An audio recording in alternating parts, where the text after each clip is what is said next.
ఫిబ్రవరి 17వ తేదీ మంగళవారం అమావాస్య. అదే రోజు సూర్యగ్రహణం కూడా ఉంది.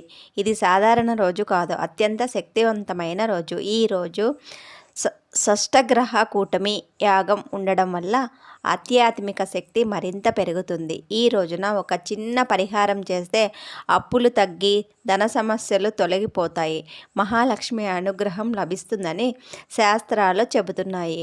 ఒక చిన్న మట్టి దీపం లేదా కుండ తీసుకోండి. అందులో ఒక చెంచా రాక్ సాల్ట్, కొద్దిగా పసుపు, కుంకుమ, కొన్ని ఆవాలు వేయండి. చేతిలో ఒక రూపాయి నాణెం తీసుకొని అప్పులు తొలగాలి, ధన వృద్ధి కావాలి అని ప్రార్థించండి. ఆ నాణ్యాన్ని కుండలో వేసి సాయంత్రం లక్ష్మీదేవికి పూజ చేయండి.